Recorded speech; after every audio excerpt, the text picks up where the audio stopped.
মহান রাব্বুল আলামিনের দরবারে শুকরিয়া আদায় করছি, তিনি এরকম একটি আয়োজনে আমাদেরকে আজকে হাজির হওয়ার তৌফিক এনায়েত করেছেন। আমি গভীর শ্রদ্ধার সাথে তাদেরকে স্মরণ করছি।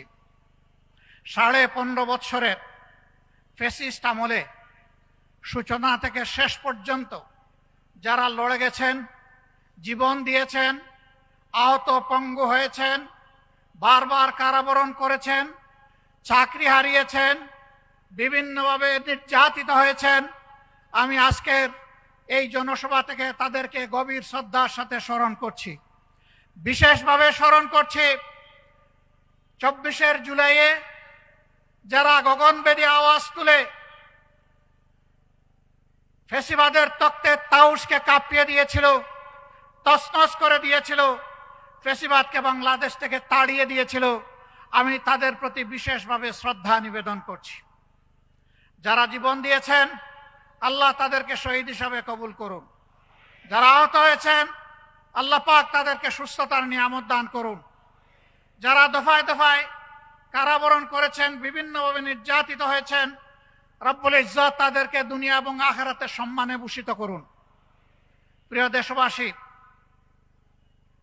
একটু আগে আমার হাতে একটা প্রতীক তুলে দেওয়া হয়েছে। এই প্রতীক বড় ভারী। এই প্রতীক হচ্ছে ইনসাফের প্রতীক। আমাদের সমাজে সব ধরনের বৈষম্য, দুঃশাসন, দুর্নীতি, এই সবগুলার মূল কারণ হলো ইনসাফ না থাকা।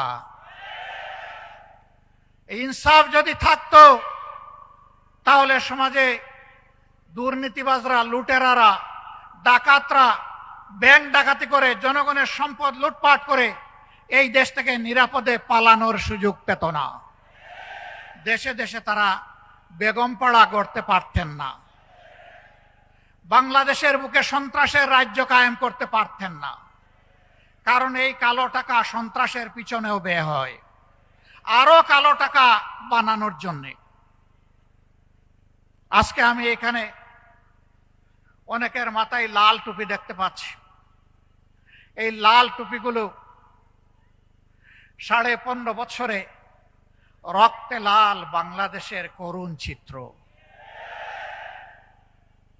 সারা বাংলাদেশ ফ্যাসিবাদের কবলে পড়ে ছোপ ছোপ রক্ত আর খাড়ি খাড়ি লাশের দেশে পরিণত হয়েছিল। বহু মা তার সন্তান হারিয়েছেন, বহু বোন তার স্বামী হারিয়ে বিধবা হয়েছেন, বহু কচি শিশু তাদের বাপ হারিয়ে এতিম হয়েছে।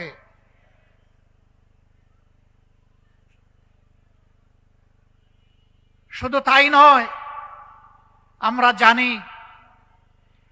ইতিহাসের কলঙ্ক রচনা করে বাংলাদেশের জায়গায় জায়গায় আয়নাগর গড়ে তোলা হয়েছিল।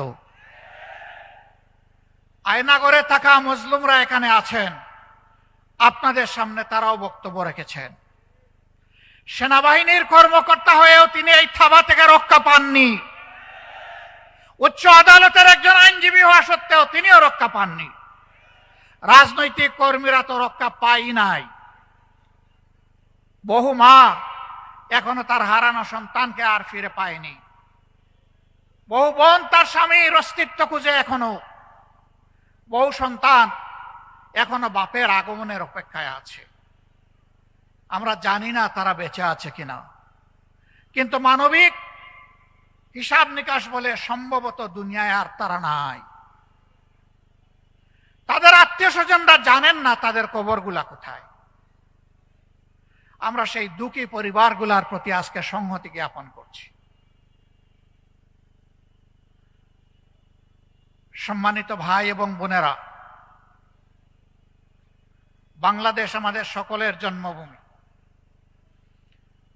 আর এই দেশে আমরা ফ্যাসিবাদের ছায়াও দেখতে চাই না। ফ্যাসিবাদ এখন যদি নতুন কোনো জামা পরে আমাদের সামনে আসে, 5 আগস্ট যে পরিণতি হয়েছিল সেই নতুন জামা পরা ফ্যাসিবাদের একই পরিণতি হবে।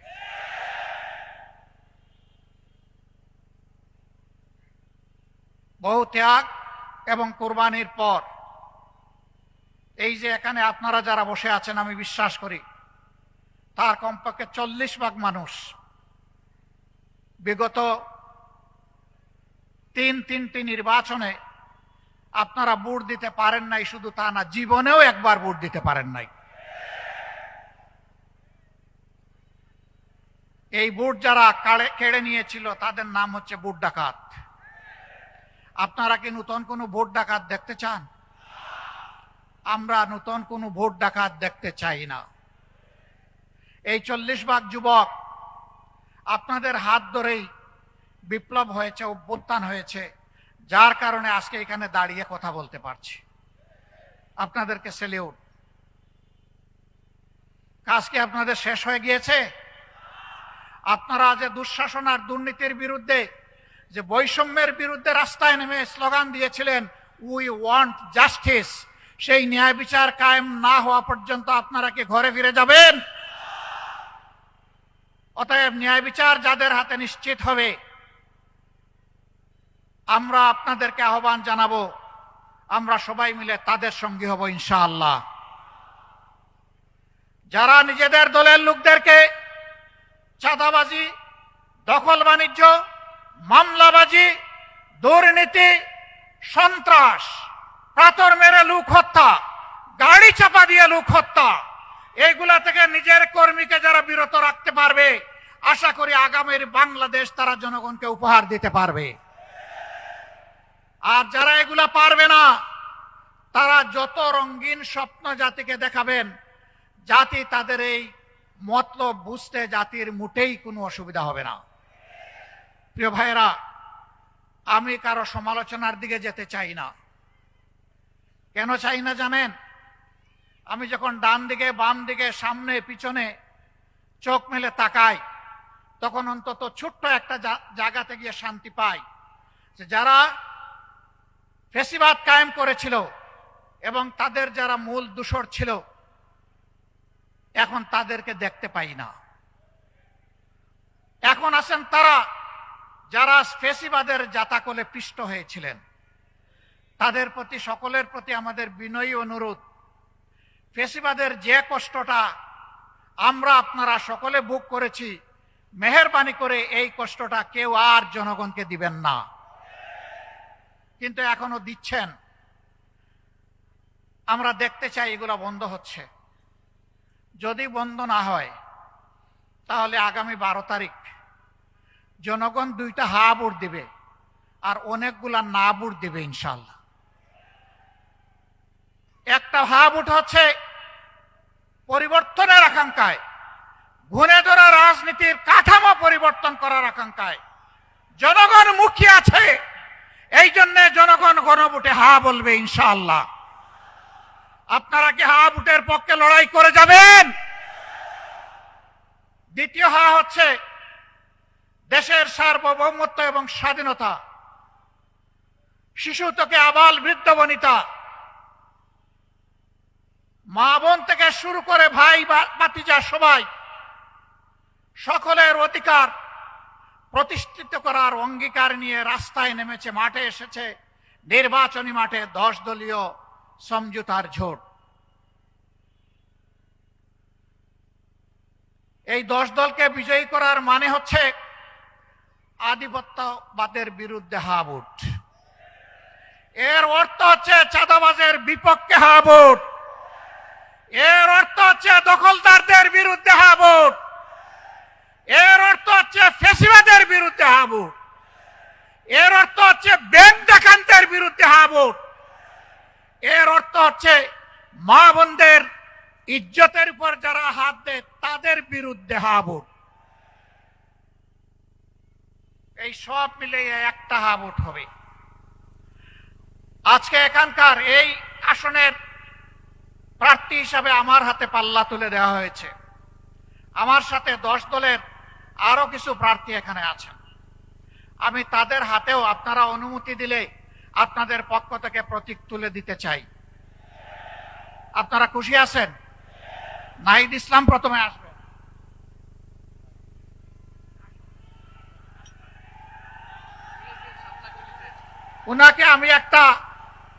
উনাকে আমি একটা সমন্বিত প্রতীক ওনার হাতে তুলে দিচ্ছি।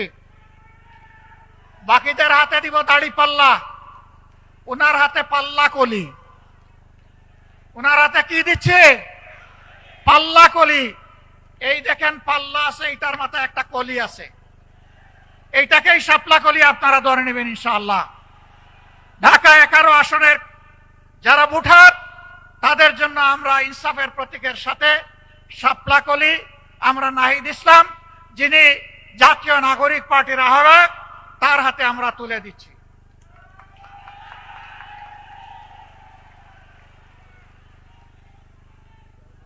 এটি ঢাকা 11 আসন। এবার ঢাকা 12 আসন। ঢাকা 12 আসনে বাংলাদেশ ইসলামী ছাত্র শিবিরের সাবেক কেন্দ্রীয় সভাপতি, বাংলাদেশ জামাতে ইসলামীর কেন্দ্রীয় নির্বাহী পরিষদের সম্মানিত সদস্য জনাব সাইফুল আলম খান মিলন, তার হাতে আমরা পাল্লা তুলে দিলাম।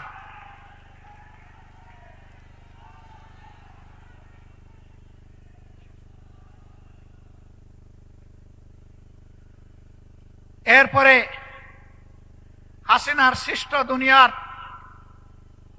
জাহান্নাম সম আয়নাগরের বাসিন্দা, আমাদের কলিজার টুকরা ব্যারিস্টার আহমদ বিন কাসেম আরমান, যিনি 14 আসনে ন্যায় এবং ইনসাফের পক্ষে, জনগণের অধিকারের পক্ষে লড়াই করে ইনশাআল্লাহ বিজয় ছিনিয়ে আনবেন, তার হাতে আমরা পাল্লা তুলে দিলাম।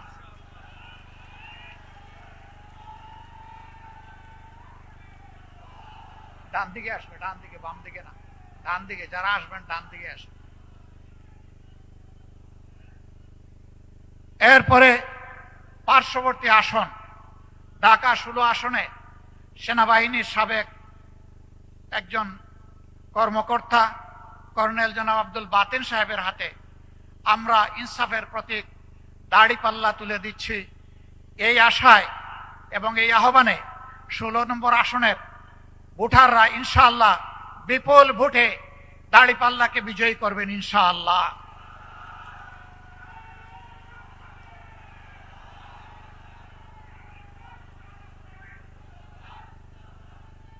এবার ঢাকা 17 আসনে একজন দক্ষ চিকিৎসক,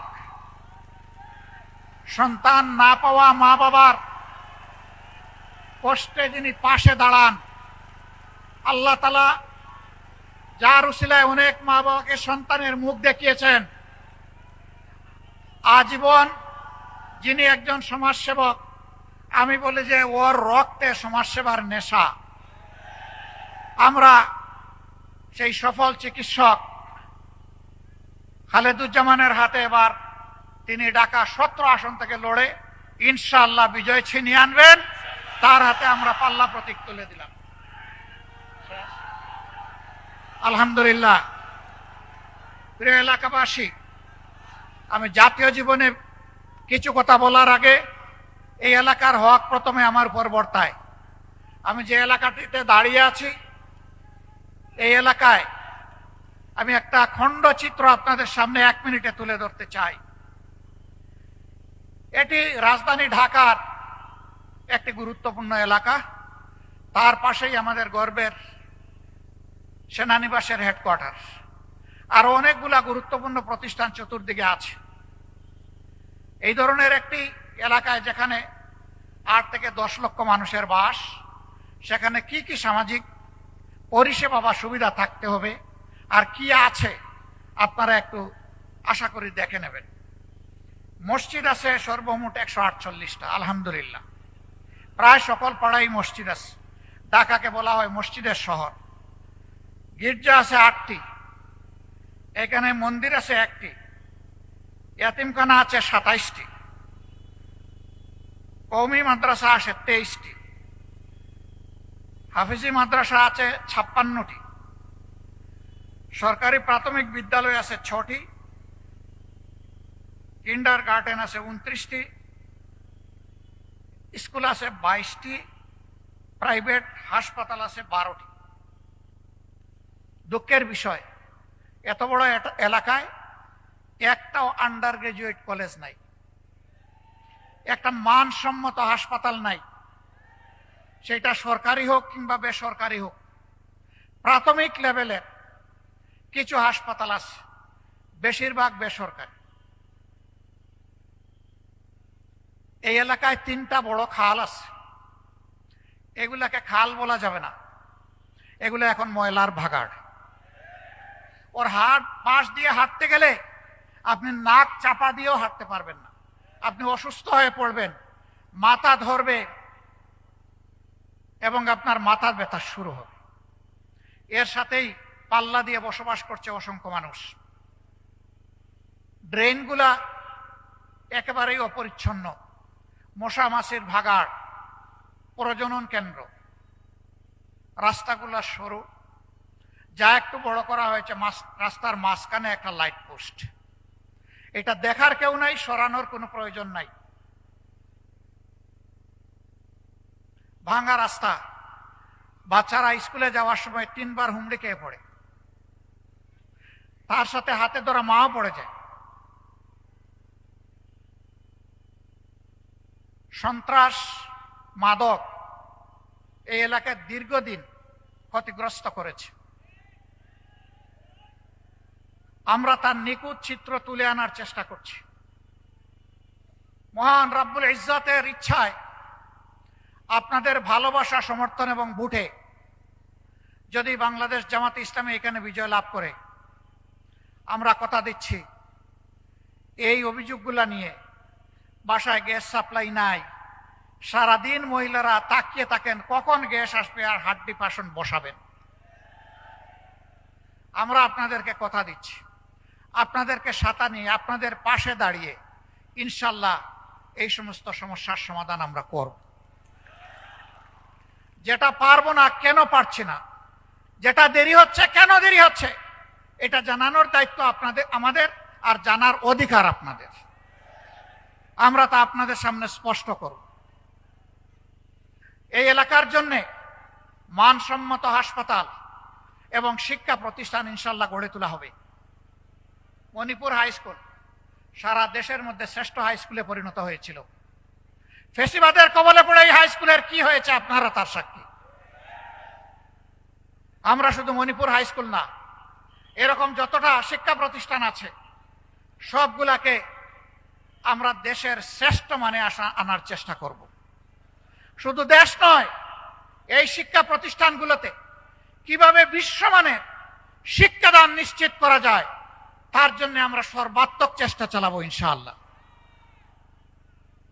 বাকি সমস্যাগুলো আপনাদেরকে সাথে নিয়ে আমরা সমাধান করব। প্রিয় দেশবাসী, আমি আজ আপনাদের সামনে দাঁড়িয়েছি বাংলাদেশ জামাতে ইসলামের আমির হিসাবে না, আমি দাঁড়িয়েছি স্বাধীনতার 54 বৎসরে দফায় দফায় স্বৈর শাসনের কবলে পড়ে যে মানুষগুলা তাদের আপনজনকে হারিয়েছে, আমি তাদের একজন হয়ে আপনাদের সামনে দাঁড়িয়েছি। আমি আপনাদের সামনে দাঁড়িয়েছি যেই মানুষগুলা গুমের শিকার হয়েছে, সেই মানুষগুলা দুঃখী পরিবারের হয়ে। আমি আপনাদের সামনে দাঁড়িয়েছি ওই শিশুর হয়ে, গরিবের ঘরে জন্ম নেওয়ার কারণে যার কপালে শিক্ষা জুটে না, পথ হারিয়ে সে এক পর্যায়ে অন্ধকার জগতে, অন্ধকার গলিতে ঢুকে যায়। আমি সেই সুবিধা বঞ্চিত শিশুর পক্ষ হয়ে এখানে দাঁড়িয়েছি। আমি দাঁড়িয়েছি রাস্তাঘাট পরিচ্ছন্নতার কাজে যে সমস্ত কর্মীরা রক্ত পানি করা ঘাম ঝরান, কিন্তু তারা তাদের শ্রমের ন্যায্য পাওনাটা পান না, সমাজ যাদেরকে সম্মানের চোখে দেখে না, আমি তাদের সম্মান ফিরিয়ে দেওয়ার জন্য এখানে দাঁড়িয়েছি। আমি দাঁড়িয়েছি ওই সমস্ত শ্রমিক সমাজের জন্য, আমার ভাই বোনদের জন্য, গার্মেন্টস শ্রমিক থেকে শুরু করে যত পর্যায়ের শ্রমিক অঙ্গন আছে, যাদের উপর বৈষম্য করা হয়, অবিচার করা হয়, তাদের একজন হয়ে তাদের অধিকার প্রতিষ্ঠার জন্য দায়িত্ব নিয়ে আমি এখানে দাঁড়িয়েছি। চা বাগানের শ্রমিকরা যুগ যুগ ধরে দুইটা বড় নিয়ামত থেকে তারা বঞ্চিত, একটা শিক্ষার আলো আর একটা স্বাস্থ্য সেবার অধিকার।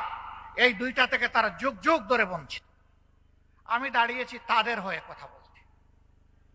আমি দাঁড়িয়েছি বিগত দুঃশাসনের সময় স্টক মার্কেট লুট হয়ে যেই সমস্ত মানুষরা নিহত হয়েছেন, আত্মহত্যা করেছেন, সেই দুঃখী পরিবারের পক্ষে বিচার চাইতে আমি আপনাদের সামনে দাঁড়িয়েছি। প্রিয় দেশবাসী, আমি দাঁড়িয়েছি ব্যাংকগুলো লুট করে। আজকে লক্ষ গ্রাহকের, কোটি গ্রাহকের টাকা যারা চুরি করে বিদেশে পালিয়েছে অথবা বর্তমানে কারাগারে আছে, তাদের কারণে আজকে যাদের জীবন তছনছ হয়ে গিয়েছে, আমি তাদের হয়ে আপনাদের সামনে দাঁড়িয়েছি।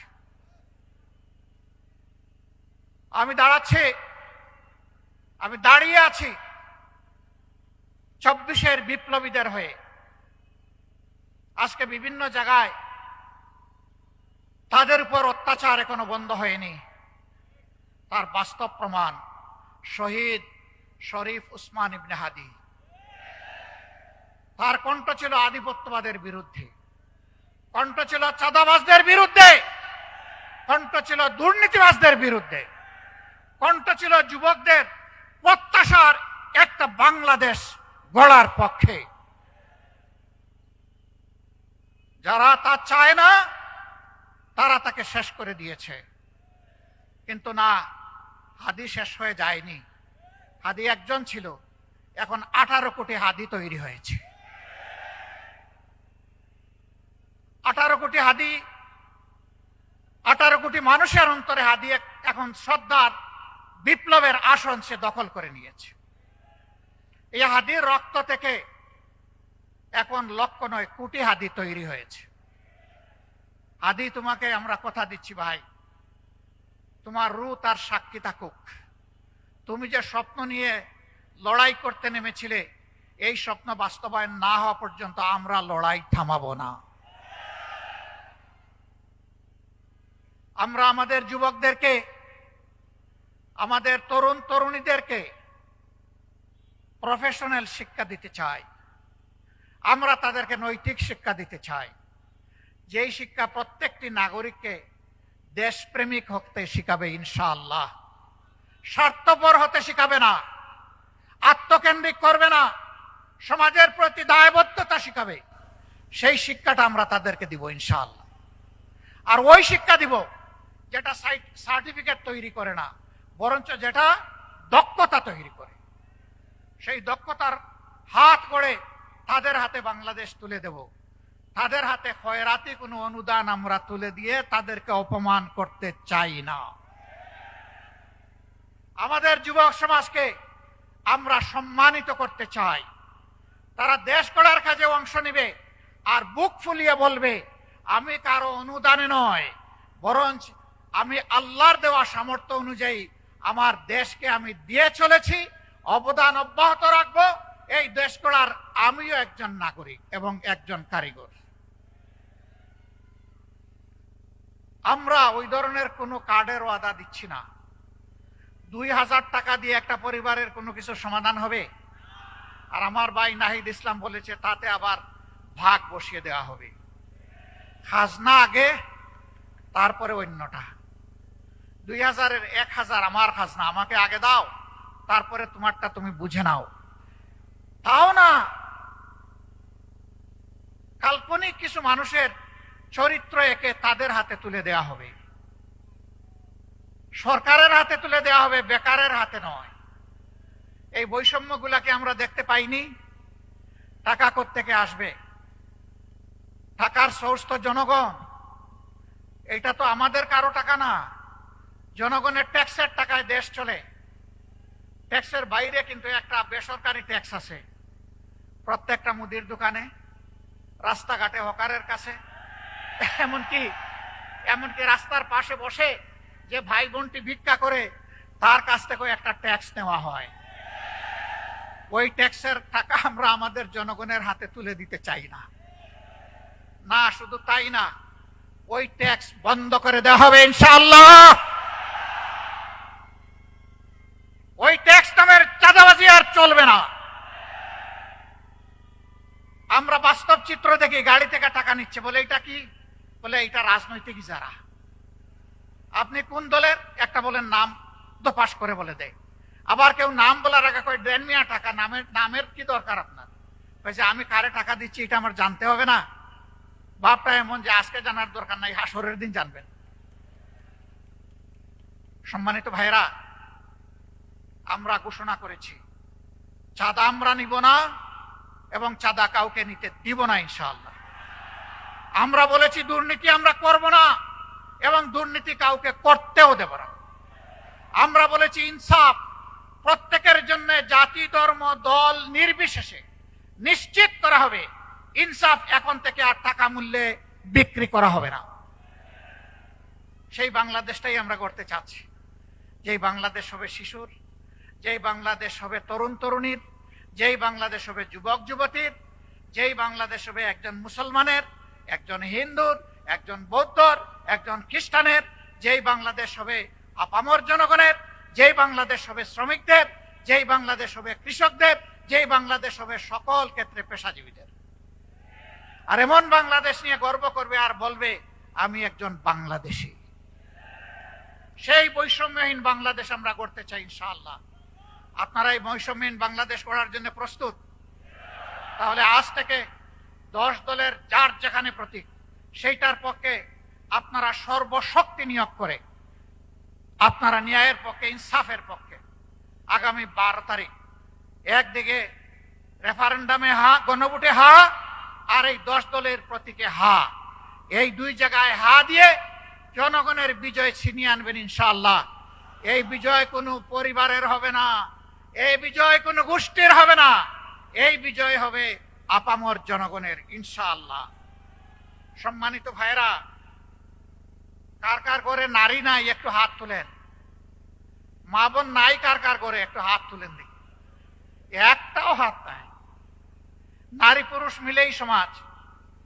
মায়েরা সম্মানের জাতি। মা ছাড়া দুনিয়ায় 2 জন মাত্র পয়দা হয়েছেন, হযরতে আদম আলাইহিস সালাতু ওয়াস সালাম এবং হযরতে হাওয়া আলাইহিস সালাতু ওয়াস সালাম। আর কোনো মানব সন্তান দুনিয়ায় আসেন নাই মার পেট ছাড়া। সুতরাং আমরা সবাই মায়ের কাছে ঋণী। আচ্ছা, বাপের পেটে জন্ম নিয়েছেন একজন, দেখে হাত তুলুন তো, এরকম কেউ আছেন কিনা? তাও নাই। বাপের বুকের দুধ খেয়েছেন একজন, হাত তুলেন। নাই। তাহলে এই দুই জায়গায় মারা অনন্যা, তাদের কোনো তুলনা নাই, তারা অতুলনীয়। আমরা সেই মাদেরকে সম্মানের জায়গায় রাখতে চাই। কর্মক্ষেত্রে তারা সম্মানের সাথে ইনশাআল্লাহ তারা তাদের দায়িত্ব পালন করবেন। সেই ক্ষেত্রে তাদের শতভাগ নিরাপত্তা নিশ্চিত করা হবে। রাস্তাঘাটে চলাফেরায় আমরা তাদের নিরাপত্তা নিশ্চিতে অঙ্গীকারবদ্ধ। তার জন্য যা করা দরকার, আল্লাহ যদি তার মেহেরবানিতে জনগণের বুঠে আমাদেরকে নির্বাচিত করে সরকার গঠনের সুযোগ দেন, তাহলে আমরা তার সব কিছু করব ইনশাআল্লাহ। নারী পুরুষ সবাই মিলে আমরা আগামীর বাংলাদেশ গড়ব। আল্লাহ তাআলা সেই বাংলাদেশটা আমাদেরকে গড়ার তৌফিক দান করুন। যারা এর বাইরে আজেবাজে কথা বলে জনগণকে বিভ্রান্ত করতে চায়, আমাদের মায়েরা, আমাদের ভাইয়েরা তাদের জবাব দেওয়ার জন্য যথেষ্ট। আমরা কিছু বন্ধুদেরকে বলতে চাই, মেহেরবানি করে মাদের ইজ্জত নিয়ে কখনো টান দিবেন না, তাহলে আগুন জ্বলবে। কিন্তু সব সহ্য করব, মাদের ইজ্জতের ব্যাপারে বরদাস্ত করব না। এই জায়গায় সবাইকে সতর্কতা অবলম্বন করতে হবে।